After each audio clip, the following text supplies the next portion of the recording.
mga kasabwat, ngayon po ay binabaybay na naman natin ang Aguinaldo Highway. Ang mission po natin ngayon ay hanapin ang school ng aking anak. Aatin po tayo sa parents teachers meeting sa school ng aking anak. At kung hindi po ako nagkakamali, ay ngayon ko lang po ito gagawin. Parang first time ko lang po itong gagawin dahil ako po ay nagtrabaho ng matagal sa labas ng bansa. Marami kong ginagawa noon bilang isang ama tulad ng ganito pagpunta sa mga school ng anak.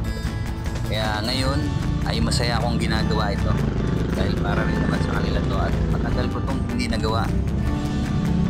At dahil nga tayo ay baguhan sa lugar na ito, tansya ko, feeling ko ay para tayong naliligaw.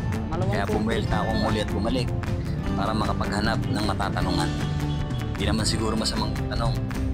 Marami naman nakatayo dito, nakatambay na pwedeng lapitan.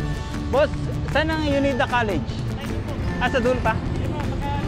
Kanan, tapos tindahan kaliwa. Kanan, kaliwa? Okay.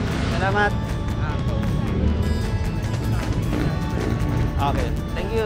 At yun na nga, maraming salamat kay Idol dahil nabigyan na tayo ng konting direksyon, instruction, mga detalye kung saan papunta yung lugar na to at kung nasaan yung school na hinahanap ko.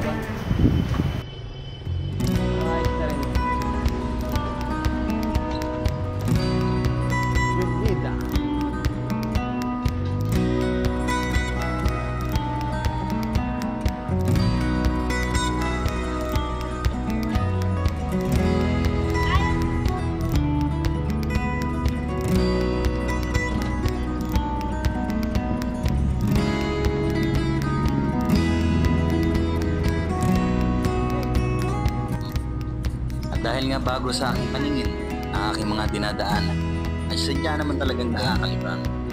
Malilimutan mo yung init ng araw, yung pagod mo sa pagpadyak, dahil malilibang ka sa paligid. Sasawa yung mata mo sa mga bagong anawin. Makakita ka dito ng malalaking estero. Dito mo lang sa probinsya makikita yung mga pinagsamang lumang bahay at bagong estilo ng bahay. Dito mo rin makikita. At ito na yata yung tinuturo sa direksyon. Sabi ni Kuya kanina, malamang ito na at ito na nga siguro malakas ang aking pakiramdam. Diretsuhin na lang natin to at pag may nakita tayong green na gate, malamang ito na. Natumbok na po natin ang school at tayo ay magpapakatatay na dito. Aatin na tayo ng meeting kasama ang mga guro at ito na. Pumasok na ako sa loob.